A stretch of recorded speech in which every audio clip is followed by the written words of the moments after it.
দুই দিন পেরিয়ে গেলেও এখনও নিয়ন্ত্রণে আসেনি সুন্দরবনের আগুন। ছড়িয়ে পড়েছে 5 কিলোমিটারের বেশি এলাকায়। এই মুহূর্তে সুন্দরবনের আমরবুনিয়া এলাকায় আছেন রিপোর্টার মাহমুদ হাসান। সরাসরি যুক্ত হচ্ছে তার সঙ্গে। মাহমুদ। তার একটি বড় টিম কিন্তু এখানে উপস্থিত হয়েছে। তারাও কিন্তু চেষ্টা চালিয়ে যাচ্ছে যে আগুন কিভাবে নিয়ন্ত্রণে আনা যায়।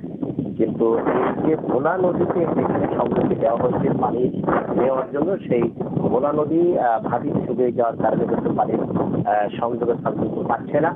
যার কারণেই কিন্তু একটু বেগ পেতে হচ্ছে যে এখানে বড়া জোয়ার যখন আসবে তখন কিন্তু এই পানি উত্তরণ তারা শুরু করবে। তবে এখানে যে নৌবাহিনী এবং কোস্টগার্ড, পুলিশ সহ স্থানীয় জনপ্রতিনিধিরা যারা প্রায় 5 শতাধিক স্বেচ্ছাসেবক রয়েছে, সেই স্বেচ্ছাসেবকেরা কিন্তু চেষ্টা চালিয়ে যাচ্ছে। কিন্তু পুরোদমে যে কার্যক্রম চালু করবে, নদীতে যখন জোয়ার আসবে তখন তার পুরোদমে কার্যক্রম শুরু করতে পারবে।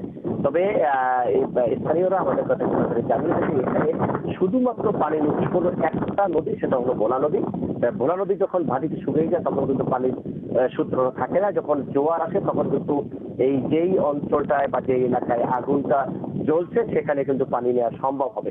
তবে এখানে যে পানির স্বল্পতার কারণে কিন্তু গতকালকেও যখন দুপুরের দিকে কিন্তু নৌবাহিনী, বিমান বাহিনী তারা কিন্তু হেলিকপ্টারে করে পানি ছিটানোর কাজ করেছে। তবে এই পানির স্বল্পতার কারণে কিন্তু দুপুরের দিকে কিন্তু নৌবাহিনী, বিমান বাহিনী তারা কিন্তু হেলিকপ্টারে করে পানি ছিটানোর কাজ করেছে। তবে এই পানির স্বল্পতার কারণে কিন্তু যদি বেগ পেতে হয় আগুন নিবানে, তাহলে এই সময়টার কারণে বা পানির কারণে কিন্তু এই বেগ পেতে হবে। তারপরেও কিন্তু তারা চেষ্টা চালিয়ে যাচ্ছে এবং নূতন করে আজকের সেনাবাহিনীর একটি বড় টিম এই যে পানি নিবানোর কাজে এবং আগুন নিবানোর কাজে কিন্তু অংশগ্রহণ করবে বলে আমাদেরকে জানিয়েছে। এছাড়াও এখানে কিন্তু প্রস্তুত রয়েছে যে নৌবাহিনীর সদস্যরা, কোস্টগার্ড, স্থানীয় যারা রয়েছে, স্বেচ্ছাসেবক রয়েছে, পুলিশ রয়েছে এবং ফায়ার সার্ভিসের কর্মী যারা রয়েছে, তারা কিন্তু গত 2 দিন পর্যন্ত কাজ করে যাচ্ছে। আজকে ভোর থেকে কিন্তু তারা কার্যক্রম শুরু করেছে। তবে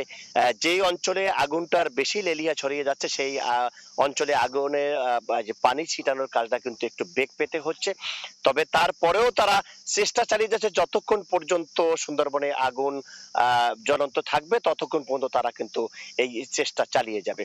তবে এখানে সর্বসাকুরে যারা এখানে রয়েছে তারা আমাদের যে কথাটা যেটা জানিয়েছে যে যে সম্পূর্ণ আগুনটা নিয়ন্ত্রণে আনতে আর কিছুটা সময় লাগবে। তাতে 2 থেকে 3 দিনের মধ্যে এই আগুন সম্পূর্ণ নিভে যাবে বলে আমাদেরকে জানিয়েছে। তবে এই দুষ্কৃতকারীদের কাছে তারা ব্যবস্থা নেবে বলে আমাদের জানিয়েছে। তবে এই ছিল আমার কাছে সুন্দরবনে আমরবুনিয়া যে লাগা আগুন তার সর্বশেষ খবর। 2 দিন পেরিয়ে গেলেও এখনও নিয়ন্ত্রণে আসেনি সুন্দরবনের আগুন। সে খবর জানতে সরাসরি যুক্ত ছিলাম সেখানে।